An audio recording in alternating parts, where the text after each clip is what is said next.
వలసలు వాణిజ్యపరమైన అంతరమే ప్రధాన అంశాలుగా డొనాల్డ్ ట్రంప్తో ప్రధాని నరేంద్ర మోదీ చర్చలు జరిపే అవకాశాలు కనిపిస్తున్నాయి.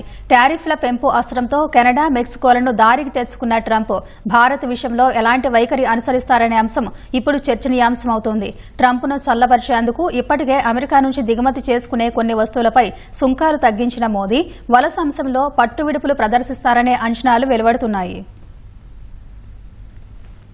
ప్రధాని నరేంద్ర మోదీ అమెరికా పర్యటన వేళ వలసదారుల అంశం చర్చనీయాంశమవుతోంది. మోదీ పర్యటనకు ముందే అనేక మంది వలసదారులను అమెరికా సైనిక విమానంలో తిప్పి పంపింది. ఏకంగా వారిని సంకెళ్లు వేసి బంధించి మరీ అమృత్సర్లో దిగబెట్టింది. అమెరికా అధ్యక్షుడు డొనాల్డ్ ట్రంప్తో ప్రధాని మోదీ జరిపే చర్చల్లో వలసదారుల అంశమే ప్రధాన ఎజెండా కానుందని సమాచారం. వాణిజ్యం కంటే ఎక్కువగా ఈ అంశానికే ప్రాధాన్యమిచ్చే అవకాశం ఉంది. ట్రంప్ను ప్రసన్నం చేసుకునేందుకు అమెరికాతో పోలిస్తే భారత్కున్న $35 బిలియన్ వాణిజ్య మిగులును కేంద్రం సరిచేసేందుకు ప్రయత్నం చేయొచ్చు. ఈ నెల తొలినాళ్లలో అమెరికా నుంచి దిగుమతయ్యే పలు ఉత్పత్తులపై సుంకాలను భారత్ తగ్గించింది. హార్లే డేవిడ్సన్ మోటార్ సైకిళ్లు, యాపిల్ స్మార్ట్ ఫోన్లలో ఉపయోగించే కాంపోనెంట్స్ పై దిగుమతి సుంకం తగ్గించింది. అలాగే అమెరికా నుంచి ఆయుధాలు, ఇంధనం కొనేందుకు కూడా భారత్ సిద్ధం కావచ్చు. అయితే వలసల అంశం పరిష్కారానికి ట్రంప్ వద్ద ప్రధాని మోదీ ఎలాంటి ప్రతిపాదన చేస్తారనేది ఇప్పుడు కీలకంగా మారింది. లక్షలాది అక్రమ వలసదారులను తిప్పి పంపుతానని ఇప్పటికే ట్రంప్ ప్రకటించారు. 2022 గణాంకాల ప్రకారం సరైన ధ్రువపత్రాలు లేకుండా అమెరికాలో ఉంటోన్న వలసదారుల్లో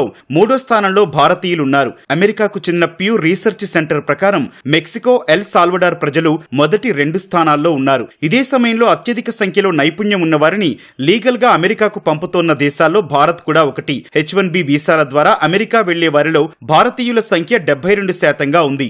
అమెజాన్, గూగుల్ మాతృ సంస్థ ఆల్ఫాబెట్, TCS వంటి సంస్థల ద్వారా ఐటీ నిపుణులు H-1B వీసాల ద్వారా అమెరికాకు వెళ్తున్నారు. తద్వారా అమెరికా సంస్థలకు తక్కువ జీతాలకే నిపుణులైన మానవ వనరులు దొరుకుతున్నాయి. తద్వారా ఇరువైపులా లాభం చేకూరుతోంది. అయితే నైపుణ్యం ఉన్న వారికి వీసాలు ఇవ్వడాన్ని ట్రంప్ మద్దతుదారుల్లో కొందరు ఇటీవల తీవ్రంగా వ్యతిరేకిస్తున్నారు.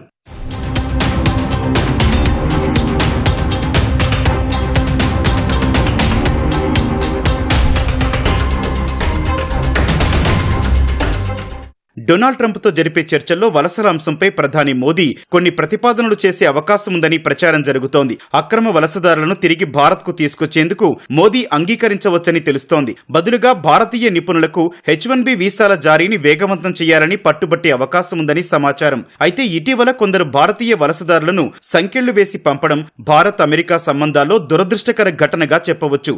ఈ విషయంలో బీజేపీకి రాజకీయపరమైన ఇబ్బందులు తలెత్తాయి. ప్రతిపక్షాలు తీవ్రస్థాయిలో దుమ్మెత్తిపోశాయి. అయితే ఈ విషయం మోదీ పర్యటనలో పరిష్కారమయ్యే అవకాశం ఉందని అమెరికా కాంగ్రెస్ సభ్యుడు భారతీయ మూలాలు ఉన్న రోఖన్నా చెప్పారు.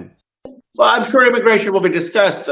Look, my view is that when deportations take place, they need to be taking place humanely. They need to be taking place where those being deported are treated with appropriate dignity, not harassed or treated in inhumane conditions. And of course, the people coming to the United States need to follow the law and come legally. And so that's what I hope will get resolved. అమెరికాతో భారత అగ్రశ్రేణి వ్యాపారవేత్తలను సమతుల్యత చేసే విషయంలో ట్రంప్తో పోలిస్తే మోదీకి కొన్ని సమస్యలున్నాయి. వ్యాపారవేత్త గౌతమ్ అదానీ అమెరికా ఫెడరల్ ఇన్వెస్టిగేటర్లు, సెక్యూరిటీస్ అండ్ ఎక్స్చేంజ్ కమిషన్ చేసిన మోసం ఆరోపణలతో పోరాడుతున్నారు. అయితే ఆరోపణలను అదానీ గ్రూప్ ఇప్పటికే ఖండించింది. అలాగే రష్యా నుంచి చౌకగా చమురు తీసుకొచ్చి శుద్ధి చేస్తున్న రిలయన్స్ ఇండస్ట్రీస్ పై అమెరికా ఒత్తిడి తెచ్చే అవకాశం ఉంది. డాలర్లలో కాకుండా ఇతర కరెన్సీలో వాణిజ్య లావాదేవీలను పెంచినందుకు భారత్ పై సుంకాలు విధించే అవకాశం కూడా ట్రంప్నకుంది. ఇలాంటి పరిస్థితుల్లో అమెరికా అధ్యక్షుడు డొనాల్డ్ ట్రంప్ అమెరికా పర్యటనకు ప్రధానమంత్రి మోదీని ఆహ్వానించారు. తొలిసారి అధ్యక్షుడిగా పనిచేసిన సమయంలో ట్రంప్తో మంచి సంబంధాలు నిలిపిన ప్రధాని మోదీకి ఈ సమస్యలను అధిగమించడం ఇప్పుడు సవాల్గా మారింది. ఇరువురి మధ్య చర్చల్లో ఈ సమస్యలకు ఎలాంటి పరిష్కారం లభిస్తుందో వేచి చూడాలి.